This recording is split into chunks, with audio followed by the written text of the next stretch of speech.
Friends, welcome back to my channel. I hope आप सब भी अच्छे होंगे। अभी का जो मौसम है वो बहुत ही चेंजेस आ रही है। कभी ठंड ज़्यादा पड़ रही है, कभी बारिश हो रही है, कभी धूप हो रही है, जिसके वजह से जो है बहुत सारे लोग जो बीमार पड़ रहे हैं।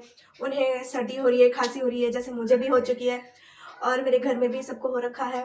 तो मैंने जो है आज एक होम रेमेडी तेल बनाया है और मैं आपके साथ जो है वो तेल जो है शेयर करने वाली हूँ। बहुत सारे को शायद पता होगा, बट अभी जो टाइम है आपको जो है सचेत होना चाहिए और इस तेल को आप ज़रूर लगाना। बहुत ही इफेक्टिव है, चाहे आप बूढ़े हो, चाहे बच्चे हो, चाहे जवान हो, सबके लिए जो है ये बहुत ही इफेक्टिव ऑयल है।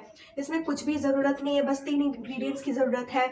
वो है आपका गार्लिक है, जिंजर है और एक मस्टर्ड ऑयल है। बस इस 3 इंग्रेडिएंट से जो है आपको बहुत ही इफेक्टिव हॉट ऑयल मिलने वाली है, जिसे आप मसाज करना अपने चेस्ट के ऊपर और अपने बैक पे, जिससे आपको बहुत ही जल्दी रिलीफ मिलने वाली है और बहुत ही इफेक्टिव है। विद इन 2 डेज के अंदर ही जो है आपको कोल्ड है या कफ है वो आपको ठीक हो जाएगी। और ये बहुत ही इफेक्टिव है स्पेशली चाइल्ड के लिए, क्योंकि चाइल्ड लोग जो है उन्हें दवा हम लोग डायरेक्ट दे नहीं सकते। तो आप जो है अपने बच्चे अगर आपके बीमार हैं, जैसे उन्हें सर्दी है, खांसी है, तो आप इन्हें जो है ज़रूर जो है इस तेल को उस पर अप्लाई करो। और ये जो तेल होता है वो बहुत ही अच्छा तेल है और बहुत ही होम रेमेडी है और ये बहुत ही इफेक्टिव है। आप उसे कुछ नहीं करना है, बस उसे गर्म करना है। वो तेल बनाकर आप रख लीजिए और ये जो तेल है आपको मतलब लॉन्ग टाइम तक चलेगी। आप उसे प्रिजर्व करके रख सकते हैं एक बॉटल में और उसे कुछ नहीं करना है, बस अच्छे से आप उसको अप्लाई करें। और देखते हैं इसके मेथड्स कैसे बनते हैं। चलो स्टार्ट करते हैं।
Everyone across the nation